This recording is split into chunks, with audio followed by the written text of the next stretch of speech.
Ball Aerospace. If you're an aerospace guy, you know them. Anyway, they built the helium tank. So what do? We are trying to measure something about the Big Bang. And this is the first thing we got. The Big Bang story predicts that there should be something called a spectrum of the microwave radiation, which is how bright is it at every different frequency. So the theoretical prediction is this smooth curve. And our first measurement is the little boxes, and you see they are all on the curve. So that was the test. If the Big Bang were not the right theory, then it should have seen some deviation. And we had previously measured all kinds of, we had bad measurements before. It looked like the Big Bang theory was wrong. The curve was way up here. Nobody could explain it. Anyway, so the bad theory went away, and we now have total support of the Big Bang. I got a standing ovation when I showed this to the Astronomical Society, and I was completely amazed. I knew that was the right answer, but they didn't. It was really kind of scary times before that. The second thing that we got is a discovery of the hot and cold spots in the Big Bang. When Stephen Hawking saw this picture, he said it was the most important scientific discovery of the century, if not of all time. I thought that's pretty nice for him to say that, but I didn't quite believe it. I thought a few things were pretty important before that. But I'll tell you what it is. Each of these ovals is a map of the entire sky. Just imagine, you make a map of the Earth, you flatten it out into an oval. This is the same thing but for the sky. So each of these is a map of the sky, and it's the brightness of this cosmic heat from the Big Bang. So the first picture is like this. It's much brighter over here than over here. Well, that's just due to the fact that we're moving through the universe.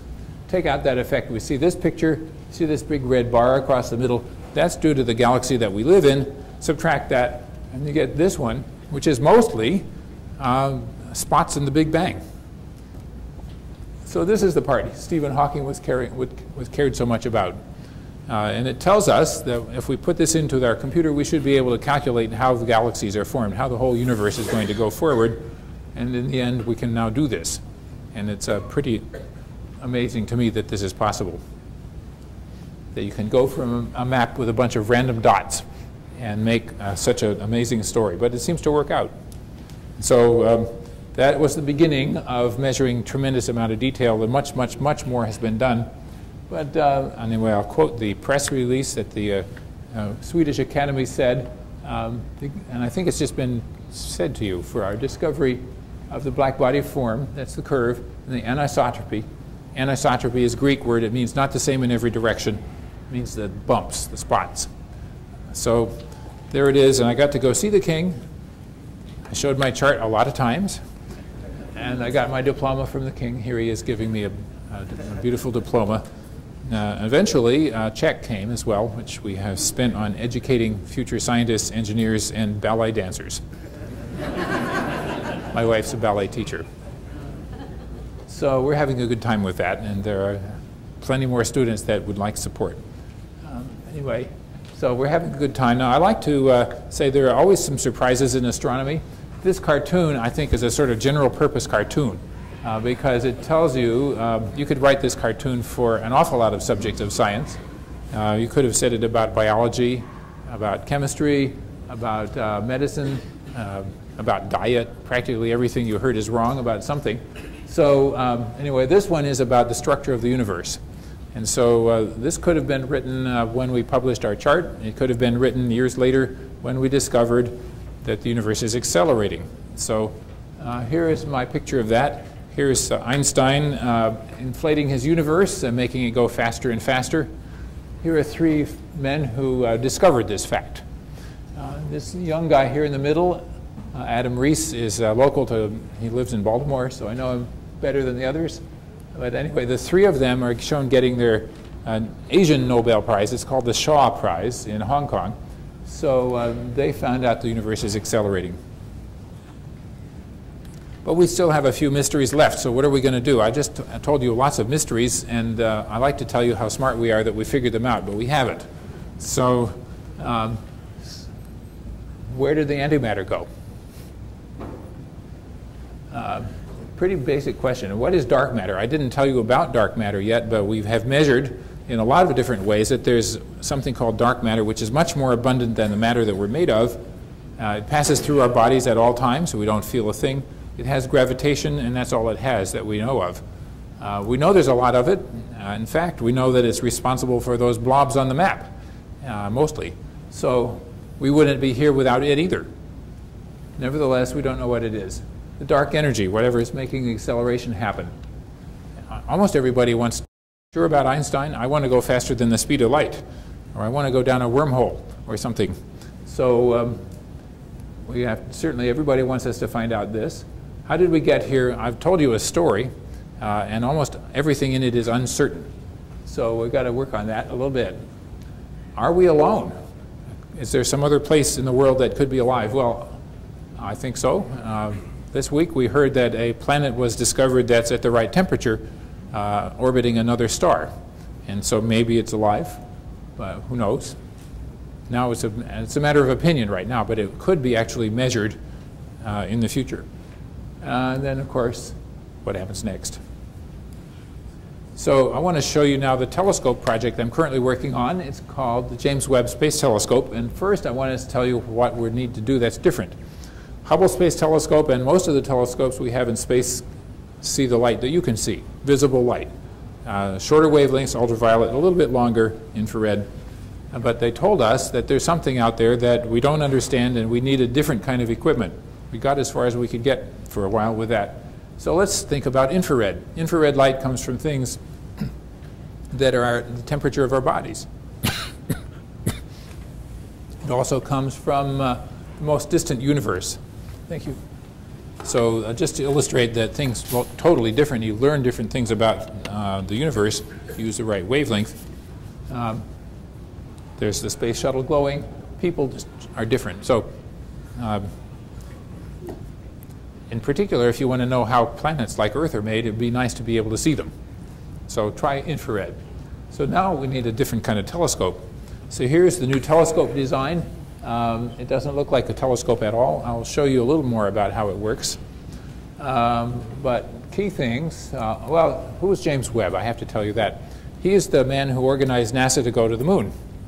He collected the parts of NASA together, and they all said, we know how to do this.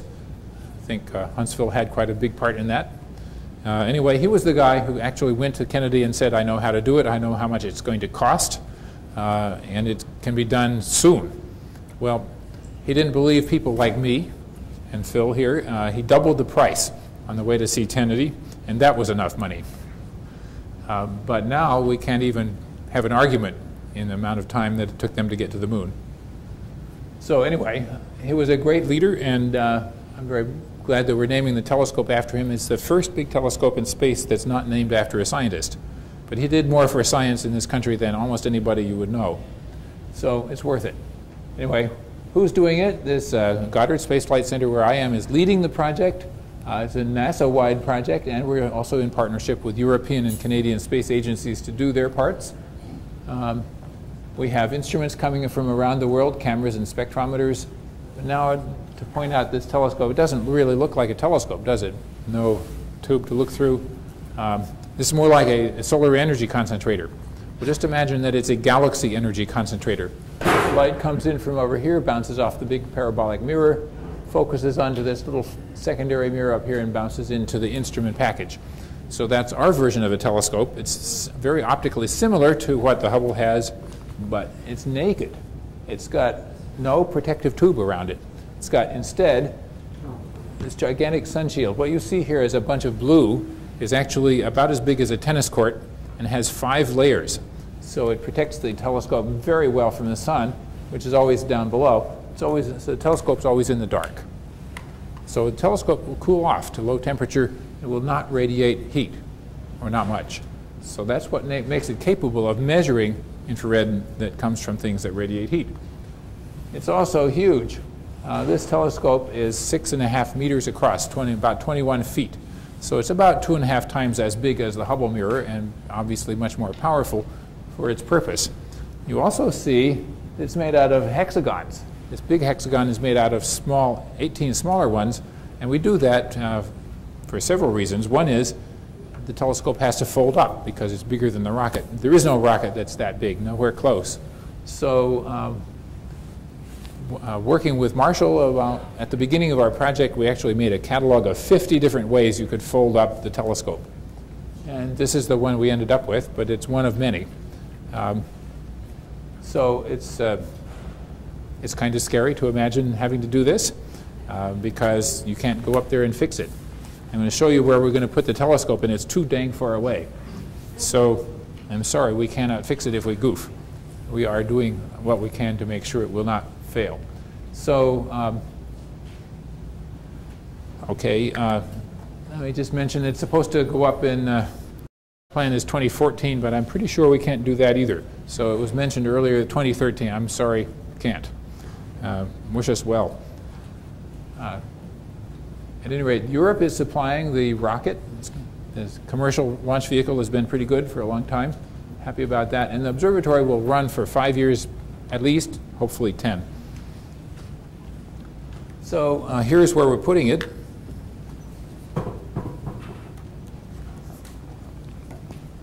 This is an orbit which is, goes around the sun with the Earth. If here's the sun and here's the Earth, here's the telescope, the Earth and the telescope go around the center once a year. So it's the combined force of the Earth and the sun that do this. These are called the Lagrange points, but the first 3 of them were actually discovered in 1750 by Leonhard Euler. So those of you who are scientists, mathematicians, will know his name. The other 2 were discovered in 1772. That's before this country was even a country. So some of this is old. You can get awfully far with pure thought.